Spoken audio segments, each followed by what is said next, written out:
I found out I wasn't really invited to my sister's wedding while standing in my kitchen holding a mug of cold coffee watching rain slide down the window. They sent me a live stream link. Said grandma was too sick for a big wedding. Said it was easier this way.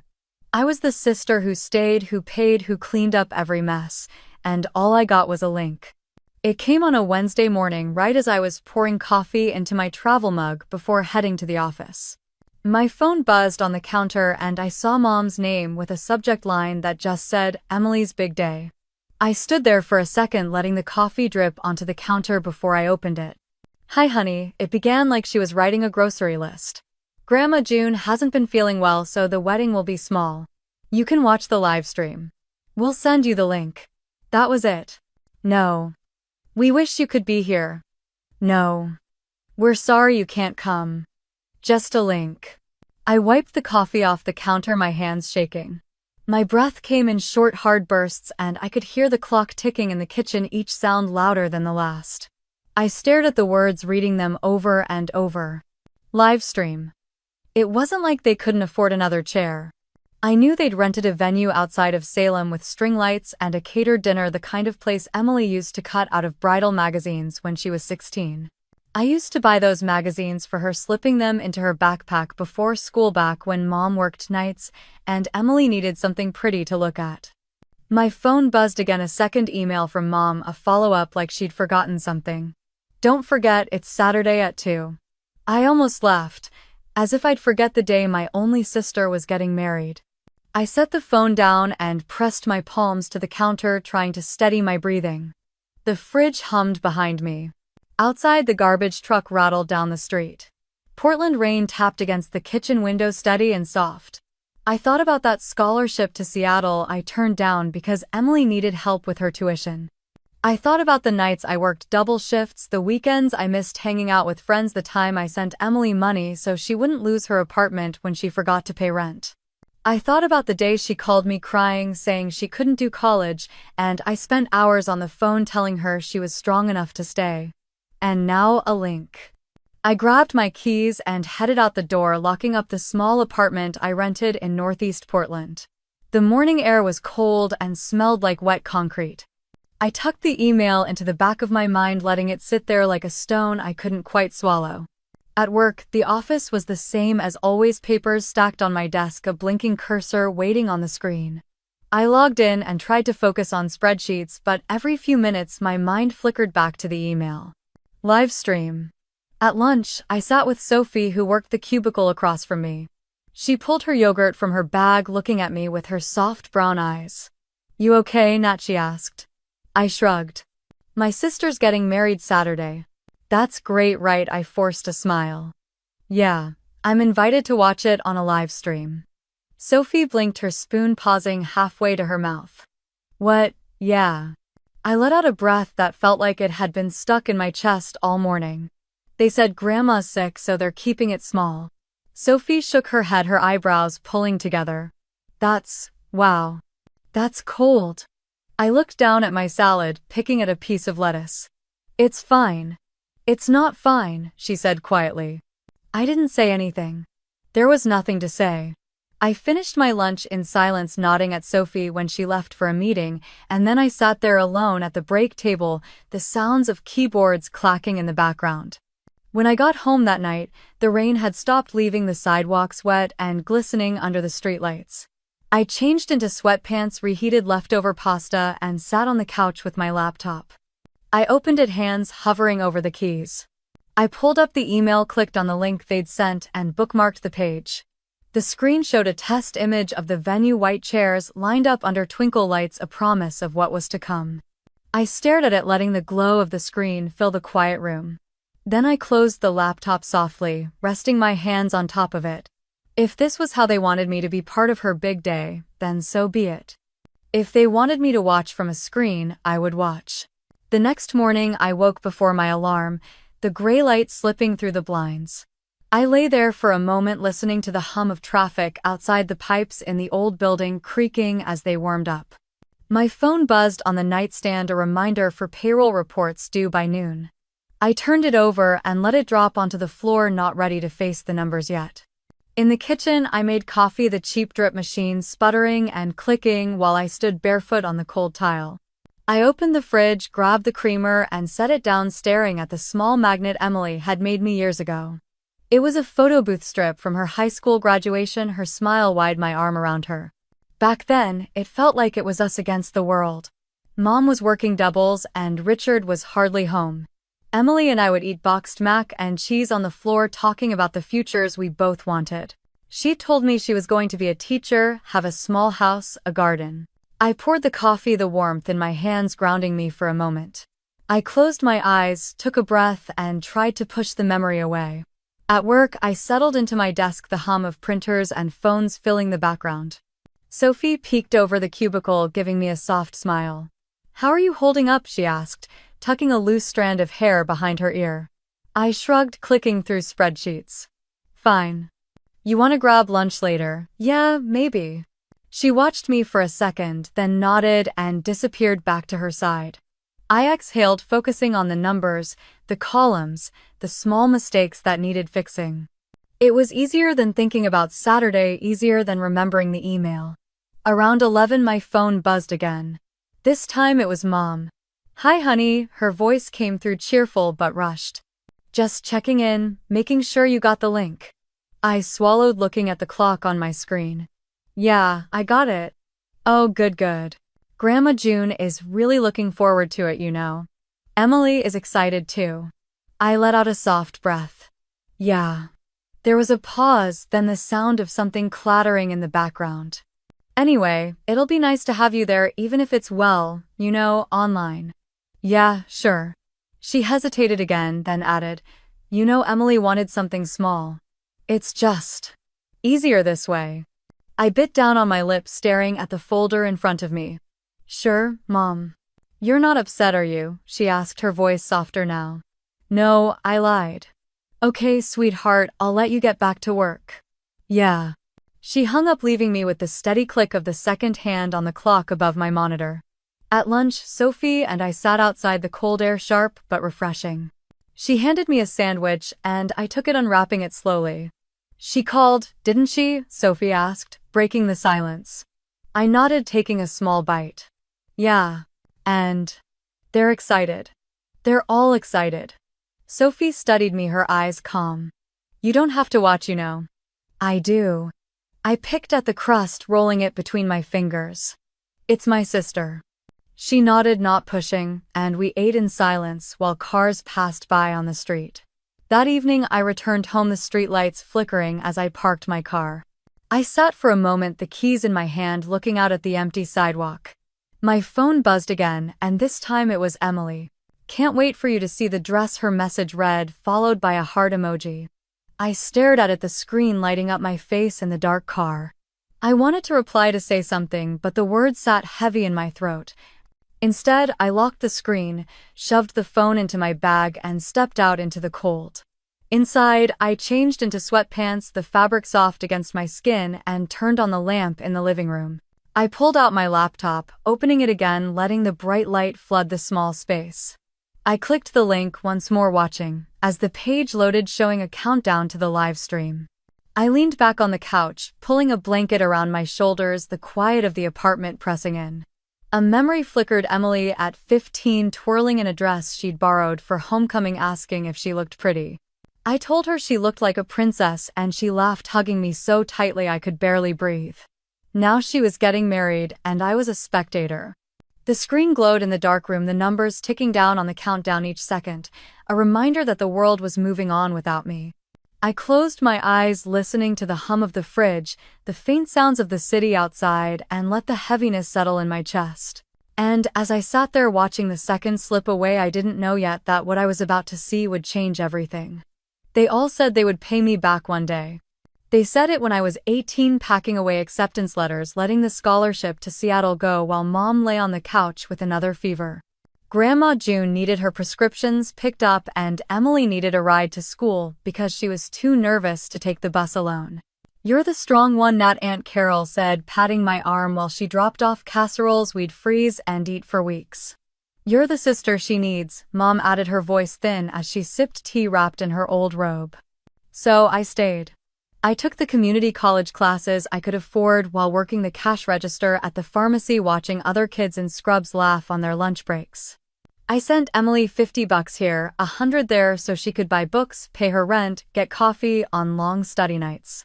She'd text me, "You're the best," with hearts and smiley faces, and I'd smile, telling myself it was worth it. At 24, I moved into my first real apartment, a tiny space with creaky floors, and I kept sending money home when Mom called saying Grandma needed a new heater or Emily had to pay for lab fees. It became a rhythm, one I didn't even question until it was the only song I knew. Now, sitting on my couch watching the glow of the laptop screen, I wondered if any of them remembered. The next day I called Julia while I walked to the corner store, the cold Portland air biting at my cheeks. She answered on the second ring.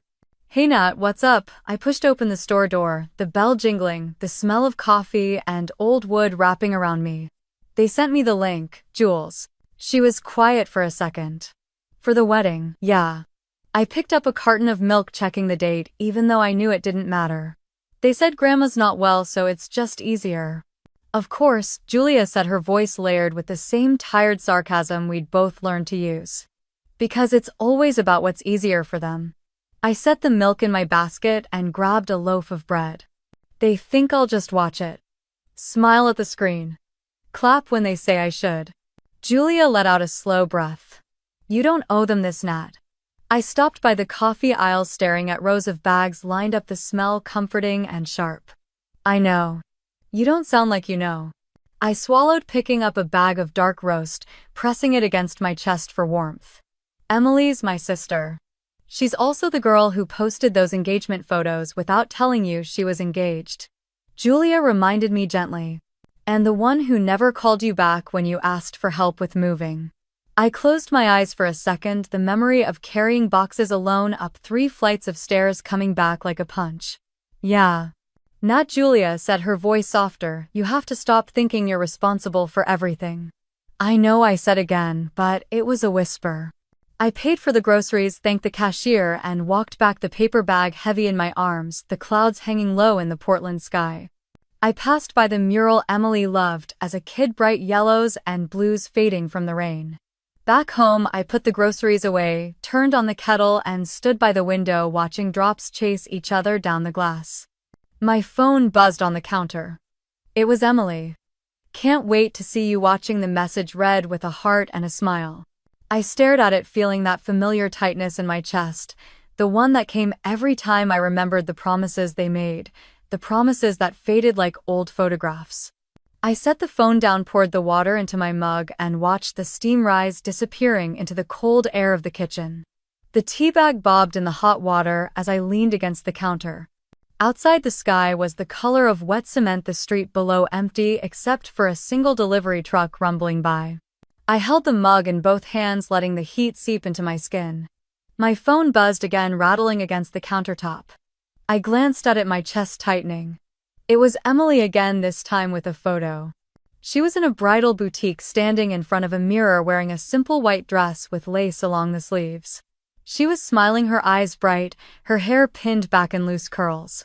"Found the one," the message read. I stared at the photo, my thumb hovering over the screen. A dozen memories rushed back. Emily at 15 wearing my old cardigan, asking if it made her look older. Emily at 17 sitting on the edge of her bed crying over a boy who had broken her heart. Emily at 19 calling me at midnight saying she couldn't pay rent, her voice small and scared. I had always answered, always sent what I could, always told her it would be okay. I set the phone down, pressing my hand against my forehead. My laptop chimed from the coffee table, a notification flashing. I walked over, sitting down, the tea warm against my palms. It was a social media post. Emily and Josh standing in a field, the sun setting behind them. Her head rested against his chest, his arm around her shoulders. They were both laughing, the kind of laugh that looked easy, untouched. "Can't wait to spend forever with you," the caption read. I felt something sharp twist in my chest, something that made it hard to breathe. I closed the laptop, setting it aside, and pulled my knees to my chest. The apartment was quiet, the only sound the hum of the fridge, the distant murmur of traffic. I pressed my forehead against my knees, breathing in the scent of tea and the faint trace of lavender from my laundry soap. I remembered Aunt Carol's voice when I told her I wasn't going to Seattle. "You're the eldest, Natalie," she'd said, her hand squeezing my shoulder. "Sometimes we do what we have to do for family." Mom had just nodded, eyes tired, saying, "Emily needs you." And I had said yes. The kettle clicked off, the last of the steam rising into the cold kitchen air. I lifted my head, wiping at my cheeks, and stood up. I moved around the kitchen, putting away dishes, wiping down the counter, folding the towel neatly beside the sink. The small motions calmed me, reminding me I still had control over something. Later, I called Julia, needing to hear her voice. She answered on the first ring. "Hey, Nat." "Hey," I said, sinking onto the couch, pulling the blanket around my shoulders. "What's going on?" she asked. I hesitated, staring at the dark screen of the television across from me. "They sent me pictures of Emily. The dress, the engagement photos." Julia was quiet for a moment. "How do you feel?" I let out a breath. "Like I don't exist." "Oh, Nat." I pressed the heel of my hand against my eyes.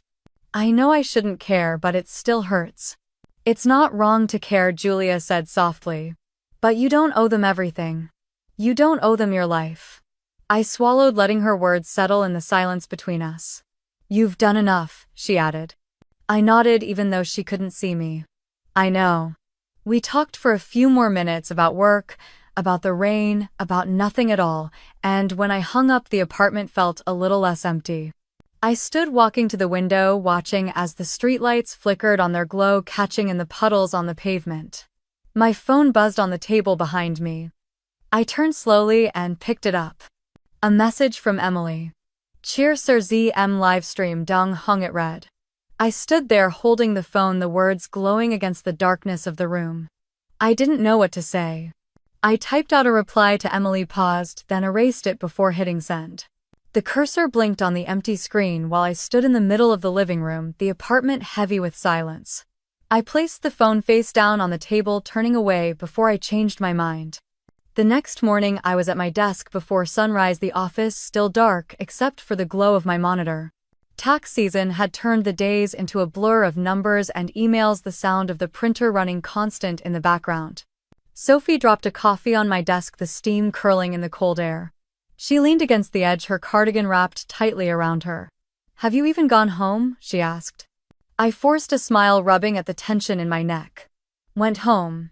Came back." She shook her head, pulling her hair into a ponytail. "You need a break, Nat. I can't right now."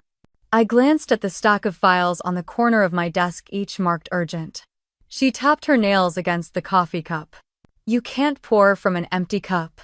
I let out a breath, the numbers on the screen blurring for a moment. "I know." Sophie reached over and squeezed my shoulder, her hand warm through the thin fabric of my blouse. "At least eat something today, okay?" I lied. She left, her heels clicking down the hall, and I turned back to the spreadsheet, the columns of numbers grounding me in something that made sense. At noon, Roger stepped into my office, his tie loosened, coffee in hand. "You've been pulling long hours," he said, nodding toward the files. I leaned back, crossing my arms. "It's busy. I can see that." He paused, looking at me with that tired, fatherly concern he reserved for moments like this. "Natalie, you should take some time. A few days." "I can't," I said quickly, shaking my head. "We have deadlines." His eyebrows lifted, but he didn't argue. "Deadlines will always be there.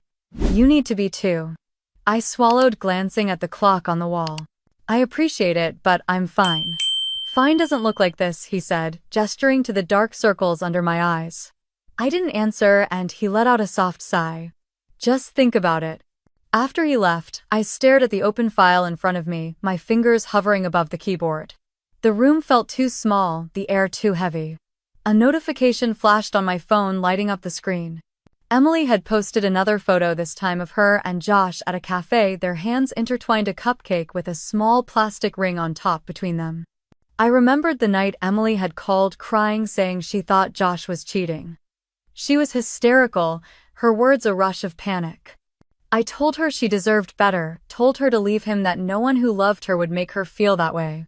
She had gone quiet, then said, "You always think the worst of people." I closed the photo, locking the screen, pressing it against my thigh until the plastic case dug into my skin. The afternoon passed in a haze of phone calls and emails. At 5, I stood by the window looking out at the parking lot, the rain tapping against the glass. My phone rang, the screen flashing Mom.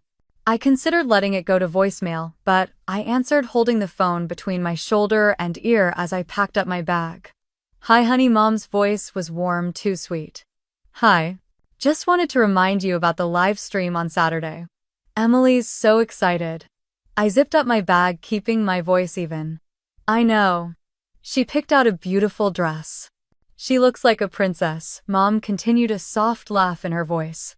"That's good," I said, my eyes on the dark clouds rolling in. There was a pause, then Mom added, "You'll watch, won't you?" I clenched my jaw, my hand tightening around the strap of my bag. "Yeah. Oh good. It will mean so much to her." I didn't say anything, and Mom filled the silence with a sigh. "You're such a good sister, Nat." I ended the call after a few more pleasantries, sliding the phone into my pocket. Outside, the rain had turned to a drizzle, the streetlights flickering on one by one. I walked to my car, unlocking it, the beep echoing in the quiet lot. I sat behind the wheel, my hands gripping the steering wheel as the rain pattered against the windshield. They were all living their lives, moving on, planning weddings and posting photos, while I was stuck here trying to keep everything from falling apart. I closed my eyes, letting the sound of the rain fill the silence. I opened my eyes when the rain turned into a steady drumming on the windshield. The world outside was a blur of lights and wet pavement, headlights smearing across the glass as cars passed. I started the engine, the heater clicking on, blowing warm air across my cold hands. The drive home was quiet, the wipers squeaking as they cleared the rain, streetlights flashing across the dashboard. I pulled into my spot, cutting the engine, sitting for a moment with the keys in my hand. Inside, I dropped my bag by the door, kicking off my shoes. The apartment felt too still, the silence pressing down on me.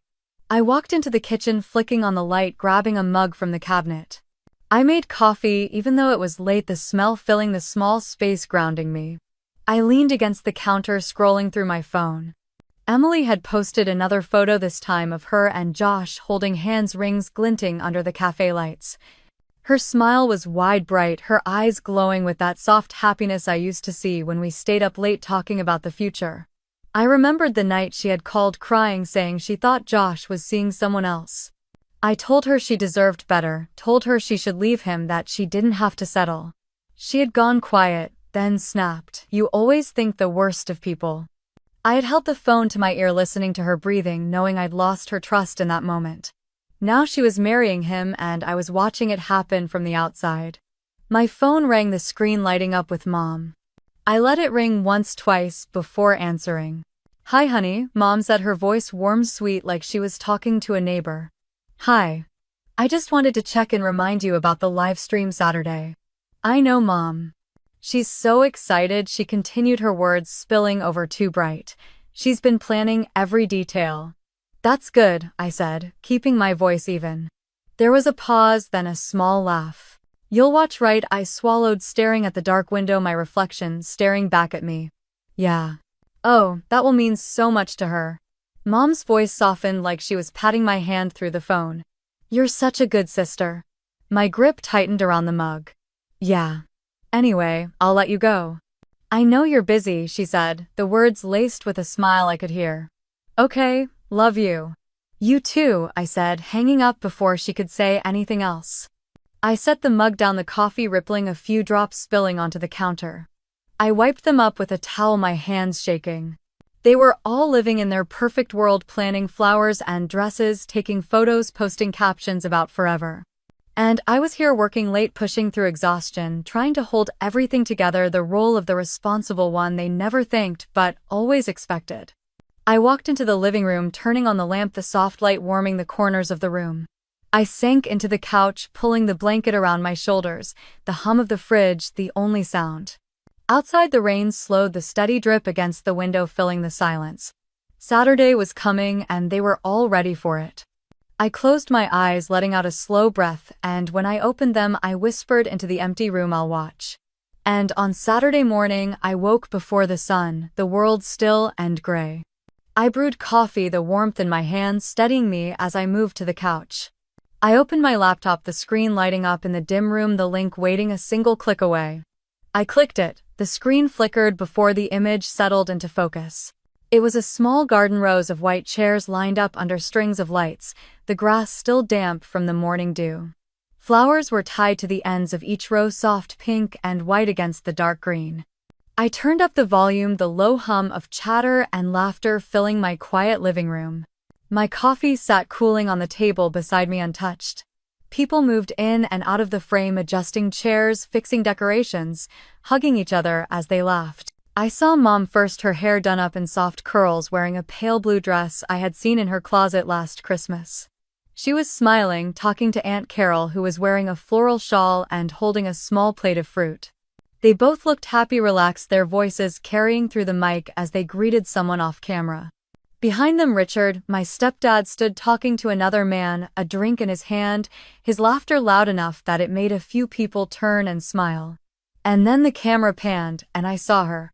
Grandma June sitting in a folding chair, a blanket draped over her knees, her hands resting calmly in her lap. She was smiling, nodding as someone bent down to say something in her ear. She didn't look frail. She didn't look sick. She looked like herself. The reason they gave me, the reason they said I couldn't come, was sitting there in the front row, healthy, present, laughing quietly at something Aunt Carol had said. I pressed my hand to my mouth, swallowing the ache that burned at the back of my throat.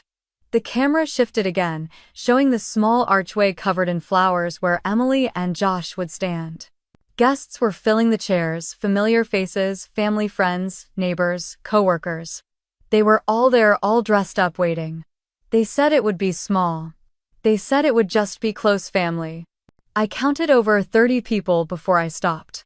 A movement caught my eye, and I saw Tyler, Josh's younger brother, standing near the edge of the garden, his hands in his pockets, shifting from foot to foot. His eyes kept darting around, not settling, like he wanted to be anywhere else. A woman stepped into view, adjusting her dress, tucking a strand of dark hair behind her ear. Rachel. She was holding a small piece of paper, her fingers twisting it nervously as she looked down, her lips moving like she was rehearsing something. She was the maid of honor, Emily's best friend since college, the one who always showed up in every photo Emily posted. Rachel looked up, her eyes scanning the crowd, pausing when they landed on Josh, and there it was. The way she looked at him, just for a moment before she forced a smile and looked away. I leaned closer to the screen, my heart thudding, the noise of the garden fading as I focused on that look. Josh was talking to someone, laughing, but his eyes flicked to Rachel and his smile faltered just for a second before he looked away. I sat back, pulling the blanket tighter around my shoulders, the room suddenly colder. The camera moved again, settling on the front row, the seats perfectly lined. Mom, Aunt Carol, Grandma June. And one empty chair.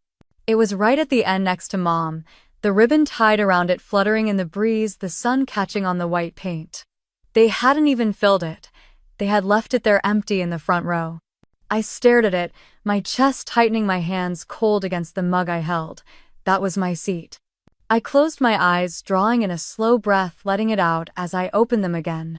The music started to play softly, and people began to take their seats, the laughter quieting as the ceremony prepared to begin. Emily appeared at the edge of the screen, her white dress catching in the breeze. She held a small bouquet, her eyes bright, her smile wide as people turned in their seats to watch her walk. Mom reached out, squeezing Aunt Carol's hand, both of them beaming, their faces soft with pride. Grandma June lifted a hand, waving slightly, her smile calm and steady, nothing like the image they'd painted of her being too weak to handle a crowd. The camera shook as someone adjusted it, bringing the archway into clearer view. Emily stepped forward, taking her place next to Josh, who stood tall, shifting on his feet as he looked down at her. For a moment it was quiet, the breeze rustling the leaves, the soft hum of the music blending with the sounds of birds in the distance. The officiant began speaking, welcoming everyone, thanking them for coming, talking about love and family and forever. I sat there wrapped in my blanket, the coffee cold beside me, watching as they stood together, hands joined, heads leaning in close. It was like every photo Emily had posted, every moment she had shared with the world, but it felt different now, watching it in real time, seeing the way Josh kept glancing over her shoulder, his eyes darting across the crowd. And then I saw Rachel. She stood to the side, her hands clutching a small piece of paper, her fingers white around the edges. Her eyes were locked on Josh, her lips pressed into a thin line as she shifted her weight from foot to foot. The officiant continued asking for the rings, talking about the vows, about commitment and trust. Josh turned, taking the small ring from Tyler, who handed it over with a quick, tense nod, his eyes flicking to Rachel before looking away. Rachel's face tightened, her jaw clenching, and she looked down at the paper in her hands, blinking rapidly as she wiped at her cheek. I leaned closer to the screen, my breath caught in my throat, watching the way her eyes lifted, finding Josh again, holding his gaze for just a second before she looked away. Emily didn't see it. She was smiling, so happy, her eyes only on Josh, her hand shaking slightly as she slid the ring onto his finger. Mom was dabbing at her eyes with a tissue, Aunt Carol resting a hand on her shoulder, both of them leaning forward, captivated by the moment. The camera panned slightly, the angle shifting, and there it was again. The empty chair. It sat in the front row, the ribbon tied to the back fluttering in the breeze, the spot right next to Mom left open, untouched. I clenched my jaw, pressing my hand against my chest, the pressure grounding me as I stared at that empty space. That was my seat. The officiant stepped back, announcing that Emily and Josh were now married, asking for the maid of honor to come forward to say a few words. Rachel lifted her head, blinking as she stepped forward, the paper still crumpled in her hand. She took the microphone, her fingers trembling as she held it, her eyes darting to Josh, who gave her a small, tight smile, his hand still holding Emily's. Rachel swallowed, her eyes glistening as she looked at Emily, her lips parting as she started to speak. "I've known Emily for a long time," she said, her voice shaking slightly, "and I've seen how much she loves, how much she gives." Her eyes flickered to Josh again, her breath catching, her fingers tightening around the paper. Josh shifted, clearing his throat, his eyes hard as he looked at her. Rachel's mouth opened, her next words caught on the edge of her lips. I reached for the mouse, ready to close the window, to shut it off, to walk away. But the way Rachel was looking at Josh stopped me. My phone buzzed on the table, vibrating hard enough to rattle my coffee mug. I glanced down the screen, lighting up with a number I didn't recognize. My finger hovered, ready to silence it, but a message appeared, followed by a small gray bubble with a video attached. "You need to see this." My stomach dropped. I looked back at the screen, Rachel clutching the microphone, her lips pressed together, her eyes flicking to Josh, then back to the small piece of paper in her hand. Another buzz. Another message. "It's about them." I clicked on the video, the volume low, the shaky camera showing a dimly lit patio strung with lights, laughter, and music in the background. The image shifted, zooming in, and there they were. Josh and Rachel. She was standing close, her hand resting on his arm, her head tilted back as she laughed at something he said. His hand was on her waist, pulling her closer, his head lowering, brushing against hers. And then he kissed her. Quick but real. Rachel pulled back, looking around, her eyes wide, her lips moving fast, but Josh pulled her back, his hand, cupping her face, kissing her again. The camera jolted, voices, whispering, laughter in the background, and then it ended. I sat there, my breath frozen in my chest, the sound of the rain outside replaced by the ringing in my ears. I scrolled up, checking the sender. Kayla. I remembered her from Emily's birthday photos, standing next to Rachel, their arms linked, smiling at the camera. The screen flickered, the live stream shaking as someone adjusted the camera, bringing Rachel's face back into focus. She was still standing there, clutching the microphone, her knuckles white. I switched back to the message, my thumbs shaking as I typed. "Why are you sending me this?" Kayla's reply came almost instantly. "She deserves to know. But I can't do it." I stared at the words, my mind spinning. I thought about Emily, her smile, the way she looked at Josh, the way she had always believed the best in people. I thought about the night she called me crying, afraid Josh was cheating. I told her to leave, told her she deserved more, and she had hung up on me, saying I always saw the worst in people. I closed my eyes, pressing the phone against my forehead, the heat of the screen grounding me. My phone buzzed again. "Julia. Hey, you okay?" her message read. I typed back, "I just got something." She called immediately, the ringtone sharp in the quiet room. I answered, holding the phone to my ear, my eyes still on Rachel on the screen. What's going on? Julia's voice was calm, steady. I swallowed my voice, barely a whisper. It's true. Josh and Rachel. Oh, Nat. She exhaled, the sound soft, careful. What are you going to do? I don't know, I said, the words breaking as they left my mouth. I can't ruin her day. You're not the one ruining it, Julia said, her voice firmer now. They are. The live stream shook again, the camera zooming in on Rachel's face, her eyes glistening as she looked at Emily, then at Josh. I don't know, I repeated, tears pricking at the corners of my eyes. Sometimes the truth finds its way out, Nat, Julia said quietly. Even if you don't say a word. I looked at the screen, at Rachel's shaking hands, at Josh's tight smile, his eyes pleading. And I waited. She drew in a shaky breath, the microphone trembling so hard it knocked against her rings. A breeze caught the hem of her dress, lifting it just enough that she had to press it down with one hand while the other kept the mic close to her lips. She glanced down at the crumpled paper in the grass, then back up, her eyes darting between Emily and Josh. Emily's smile faltered as she reached for Josh's arm, confusion spreading across her face like a shadow. Rachel, Emily said, her voice soft, uncertain. Rachel flinched at her name, her eyes welling up, blinking fast to clear her vision. She opened her mouth, then closed it, swallowing hard, her shoulders rising with each ragged breath. The camera zoomed in slightly, catching every twitch of her jaw, every quiver of her lips. The people in the chairs were whispering now, heads turning, eyes narrowing, sensing the shift in the air. Josh took a small step forward, his hand still gripping Emily's, but his eyes were locked on Rachel. His mouth moved silent, but I could read it. Don't. Rachel's lips parted, the microphone catching the softest sob as she inhaled, steadying herself. She lifted her chin, wiping a tear that rolled down her cheek, leaving a clean line through her makeup. I'm sorry, Rachel whispered into the mic, her voice cracking so badly it echoed through the speakers, making some guests flinch. Emily's brows drew together. Sorry. For what? Rachel's eyes snapped to Emily, her mouth trembling. I tried to stay quiet. A gasp rippled through the crowd, a wave of uneasy shifting the air around them, charged with something sharp and unspoken. Josh's face strained of color, his grip on Emily tightening as he hissed something under his breath. His eyes were pleading, sharp, the vein in his neck visible even through the screen. Rachel, stop, he mouthed, his jaw tight. Rachel shook her head, her tears falling freely, now dripping onto the front of her dress. Her hand holding the mic was shaking so hard she had to use both hands to steady it against her mouth.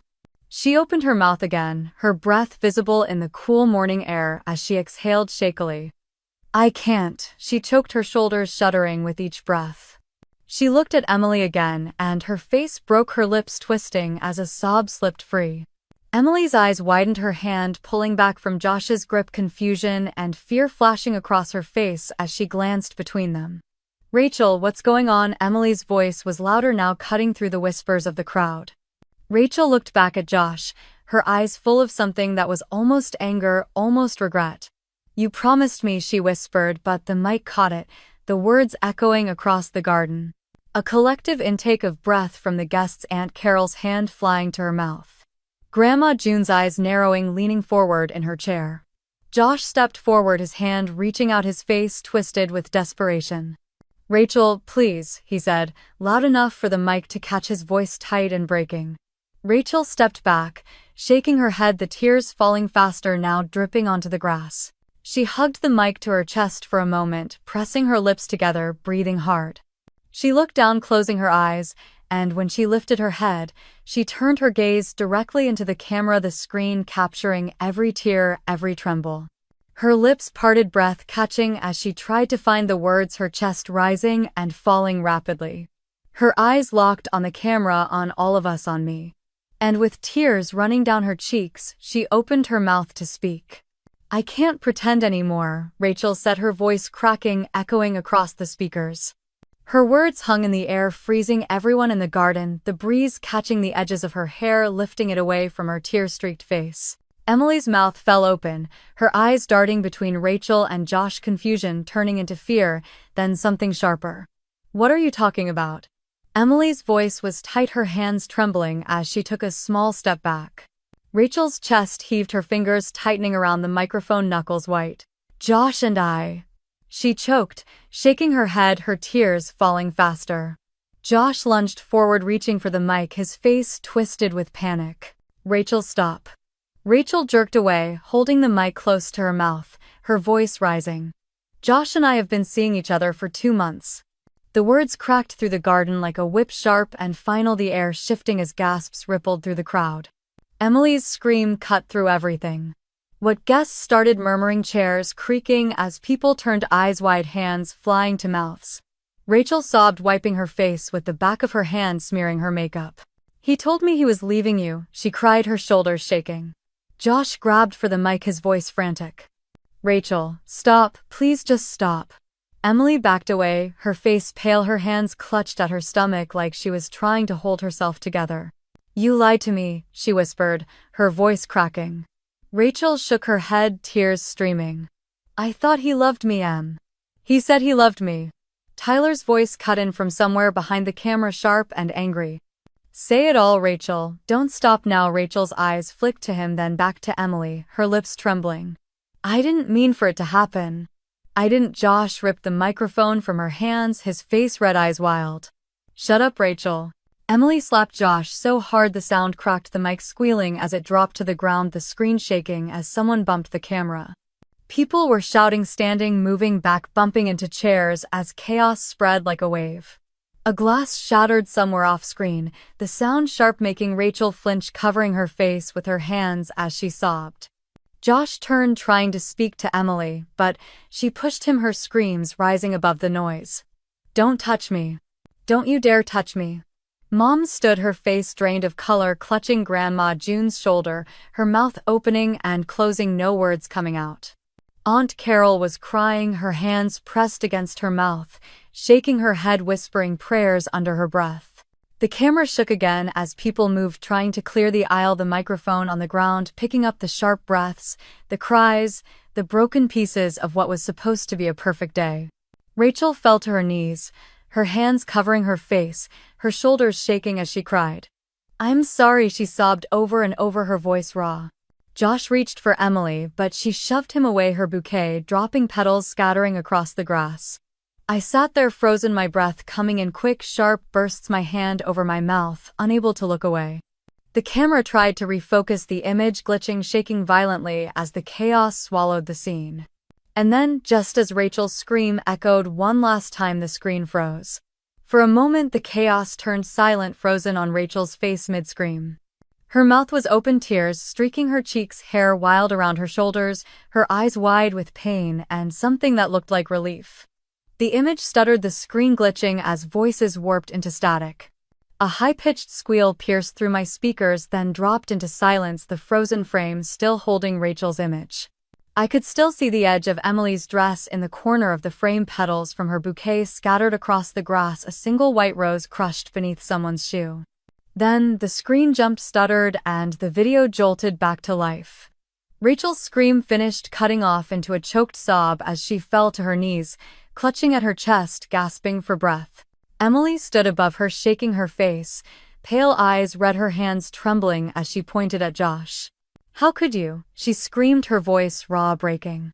Josh held the microphone, his face red, sweat shining on his forehead, his mouth opening and closing, trying to form words. It's not what you think, he shouted, but the words sounded weak, empty. Tyler's voice cut through the noise, sharp and furious. Say it all, Rachel. Tell her everything. Rachel's head snapped up, her eyes, wild tears dripping onto her dress. He told me he loved me, she screamed, her voice cracking. He told me he would leave you for me. Emily let out a sound I had never heard before, a mix of a sob and a scream, her body folding forward as she covered her face. Josh lunged toward her, dropping the microphone, the sound thudding through the speakers. Emily, please, he begged, reaching for her arm. Emily spun, her hand flying, slapping him so hard his head snapped to the side, the sound echoing across the lawn. A crash followed, glass shattering as someone knocked over a table drink, spilling the white tablecloth stained with red wine. Mom stood up, her face drained of color, one hand clutching her chest, the other reaching out as if to grab hold of something to steady herself. Aunt Carol was crying holding Grandma June, who looked confused, her eyes darting between the screaming voices. People were backing away, grabbing their children, whispering, pulling out their phones, recording, calling out to each other. Josh stumbled back, clutching his cheek, his eyes wide, his mouth moving, saying Emily's name over and over. Rachel pushed herself to her feet, screaming, her voice hoarse. "You promised me, Josh. You said you would leave her." Emily picked up the bouquet from the ground, hurling it at Josh, the flowers hitting his chest and falling to the grass. He tried to step forward again, but Tyler grabbed him, shoving him back, shouting, "Don't you touch her." Rachel turned, looking directly into the camera again. Her eyes, bloodshot tears, dripping mascara, streaked down her cheeks. "Everyone needs to know what he did," she screamed, pointing at Josh. Emily dropped to her knees on the grass, sobbing, her hands in her hair, rocking back and forth, her cries sharp and breaking. Josh tried to break away from Tyler, reaching toward Emily, his voice desperate. "Emily, please, I love you." The camera shook violently as people moved the screen, blurring the sound, distorting with screams and crashing noises. Rachel's sobs turned into gasps as she stepped back, covering her face with her hands, her body shaking, her shoulders collapsing forward. The image jolted one last time, showing Emily on the ground, crying, her dress spread around her like a broken promise.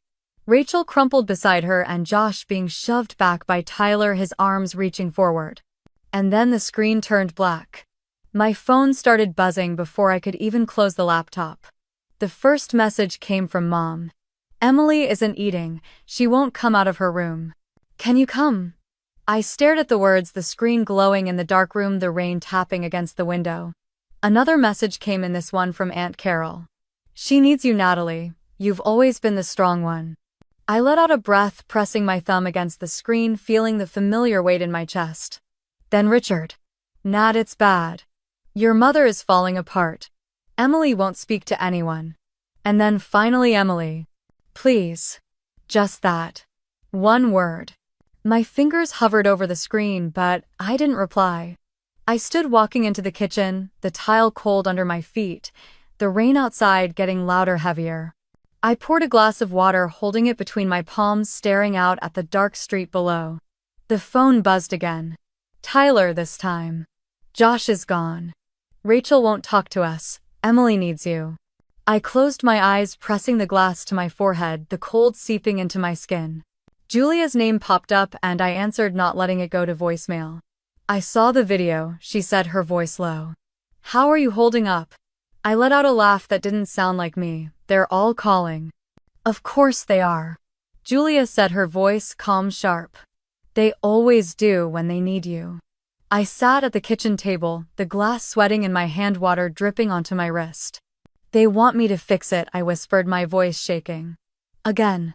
There was a pause, the rain filling the silence between us. "Nat," Julia said, her voice softening, "you don't owe them this." I didn't answer, my eyes fixed on the drops racing each other down the window. "Don't let them pull you back," she said, firmer now. "Not again." I closed my eyes, breathing and holding it, letting it out slowly. "They're family. So were you," she said quietly. "Remember that." Another call came in, breaking the quiet, the screen flashing with an unknown number. "Hold on," I told Julia, switching over. "Miss Harper," a man's voice said, steady, professional. "Detective Lewis, Portland PD." My chest tightened. "Yes, I'm calling regarding Joshua Miller. He's in custody," the detective said, pausing. "We have evidence of embezzlement from his company. Rachel Thompson provided documentation." I pressed a hand to my forehead, the room spinning for a moment. "What does this have to do with me?" "Your family listed you as an emergency contact," he said. "They're requesting you come down to speak with them."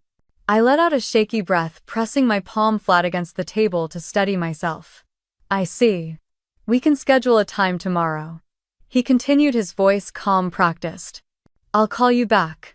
I managed before hanging up the phone, slipping from my hand, clattering onto the table. I stood there, the rain pounding against the windows, the lights from the street casting shadows on the walls. I walked into my bedroom, pulling the small suitcase from the closet, setting it on the bed, opening it. I started folding clothes, placing them carefully inside my hands, moving on their own muscle memory from every time they needed me, every time I had to fix what they broke. Sweaters, jeans, The black jacket I wore when I drove Mom to her treatments, the same one I wore when I picked up Emily from that party crying too drunk to remember why. The suitcase filled quickly, the zipper closing with a soft finality. I lifted it, carrying it into the living room, setting it down by the door. I stood there looking at it, the rain still falling heavier now, the drops hitting the window like 1,000 tiny hammers. I reached for the handle, my fingers curling around it, feeling the weight of everything packed inside. The weight of years spent fixing what they broke. The weight of all the times I stayed when I should have left. My phone buzzed again on the counter, lighting up the dark kitchen. Mom. Please, Nat. Emily needs you. You've always been the strong one. I closed my eyes, pressing the back of my hand to my mouth, swallowing down the bitterness that rose in my throat. The memories came sharp, uninvited.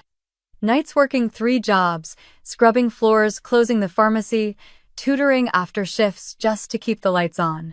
Sending the last of my paychecks so Mom could pay for her medication, so Emily wouldn't have to leave school, so the heat would stay on during winter.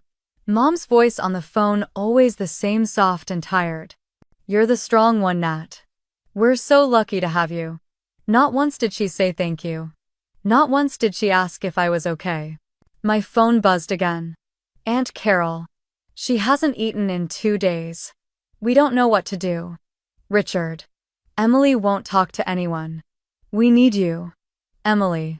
I'm sorry. That one made me pause. I sat on the edge of the couch, holding the phone, reading those 2 words over and over, the letters blurring as tears filled my eyes. The phone rang, jolting me. I answered without looking. Miss Harper, it's Detective Lewis again. I wiped my face with the back of my hand, steadying my voice. Yes, Joshua Miller is in custody. We have confirmation of multiple counts of fraud and embezzlement. Rachel Thompson provided the documentation. I closed my eyes, letting the words sink in, feeling them settle into the spaces already cracked inside me. The family has requested you come in, he continued. They believe you can help manage the fallout. Of course they do. Thank you for letting me know, I said quietly before ending the call.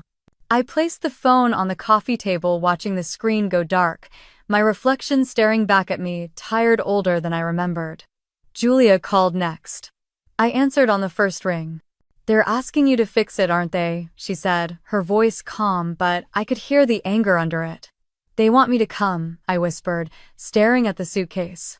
Nat, you don't have to, Julia said. It's not your mess to clean. They're family, I said, the words tasting like ash in my mouth. So are you, she replied softly. When will it be enough? I didn't answer. We sat in silence, the rain filling the space between us, tapping against the windows, the only sound in the room. Do you want me to come over? Julia asked, her voice gentle. No, I whispered. I need to think. Promise me you'll think about what you need, Nat. Not them. I ended the call, pressing the phone to my chest, closing my eyes, breathing in the cold, damp air of the apartment. I stood lifting the suitcase, the weight of it grounding me as I carried it across the room. I set it down by the door, my hand resting on the handle, feeling the tremor in my fingers, the tightness in my chest. The rain outside was heavier now, hitting the window in sheets, the streetlights casting blurry shadows across the floor. I stood there watching the rain slide down the glass, the world outside blurred and gray. And in that moment, I understood. This time I wasn't going back. The rain was still falling the next morning when I woke up. I made tea, the steam curling into the cold morning air, and carried the cup to the window, sitting down on the small bench by the glass. Portland was quiet, the streets, slick lights reflecting in puddles that rippled with every drop. People walked past in raincoats, umbrellas, bobbing cars, hissing over wet roads. I took a sip, letting the warmth settle into me, breathing out slowly. My phone buzzed on the table. I let it ring, let it vibrate until it stopped. It buzzed again, and I reached for it, turning it over the screen, lighting up with Emily's name. A message. I'm sorry, Nat. I didn't know how much I needed you until now. I stared at it, reading it twice, 3 times, feeling nothing but a soft, distant ache. I set the phone down, turning it face down, silencing the next vibration that came seconds later. The steam from my tea fogged the window, blurring the view, making the world look softer, quieter. Josh was gone now, arrested. The news flashing across local channels, neighbors whispering, the family too ashamed to speak. Rachel had packed her things and left town, no forwarding address, no goodbye. Mom had stopped calling, her silence louder than any apology she never gave. I stood pulling on my coat, slipping on my shoes, stepping out into the rain, letting it hit my face cold and clean. I walked down the street, the scent of wet earth and pine mixing with the sharp smell of rain. I passed the small coffee shop on the corner, the windows fogged with warmth, people inside wrapped in scarves, clutching cups, laughing softly.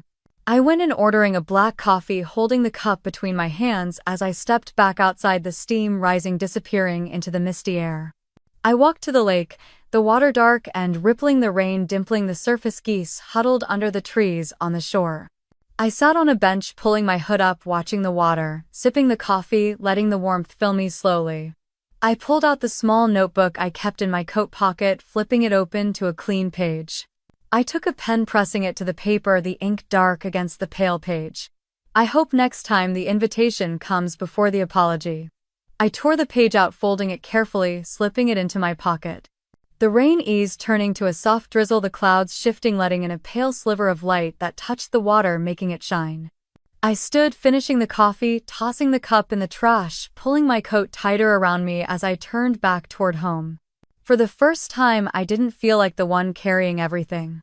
For the first time, I didn't feel like I owed them anything.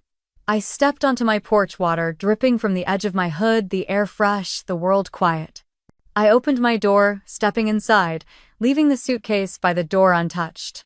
I closed my laptop, pushing it aside, letting the silence fill the room, letting it settle into me. And for the first time in a long time, I smiled. I stood up, stretching, letting the quiet wrap around me like a soft blanket. The rain had slowed, tapping lightly against the windows, a steady rhythm that felt comforting now. I pulled on my sweater, stepping out onto the porch, the cool air brushing against my face, waking me fully. The street was empty, the sky a soft gray, the leaves on the trees dripping, the world smelling of rain and pine. I walked down the steps, the wood creaking under my feet, and started down the street, letting my hands slip into my pockets. The coffee shop on the corner was just opening, the lights warm, the scent of fresh bread and coffee drifting out each time the door opened. I went inside, ordered a black coffee, nodding a small thanks to the barista who handed it to me with a sleepy smile. I stepped back out, the cup warm in my hands, steam rising into the cold morning air. I took the long way home, walking toward the lake, the path lined with wet leaves, puddles reflecting the gray sky above. When I reached the water, I stopped, taking a sip, letting the warmth settle deep in my chest. The lake was calm, ripples spreading slowly as a few ducks drifted across, the soft sound of their movements mixing with the rain.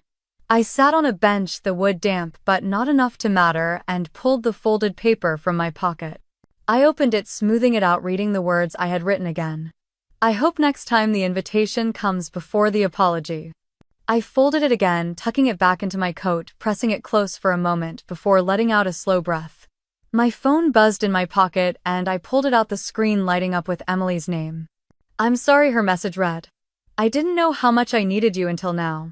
I stared at it, my thumb hovering over the screen, the rain falling softly around me, the world holding its breath. I pressed the power button, turning off the screen, sliding the phone back into my pocket.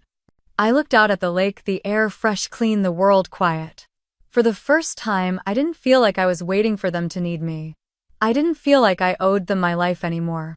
They had fallen apart without me, and somehow I was still here, still standing, still breathing. I finished my coffee, tossing the cup into the trash as I stood, turning back toward the path, the gravel crunching under my shoes. The rain started to pick up again, but I didn't hurry. I let it fall, soaking into my hair, dripping down my face, washing away everything I had been holding for so long. When I reached home, I stepped onto the porch, pausing to watch the rain for a moment longer. I opened the door, stepping inside, the warmth of the apartment greeting me, the quiet wrapping around me once more. I took off my coat, hanging it by the door, and walked to the kitchen, putting on the kettle, letting the soft hiss fill the silence. I pulled out a clean cup, waiting, breathing, letting the calm settle deep inside. Sometimes the sweetest revenge is simply leaving. What would you have done if you were me?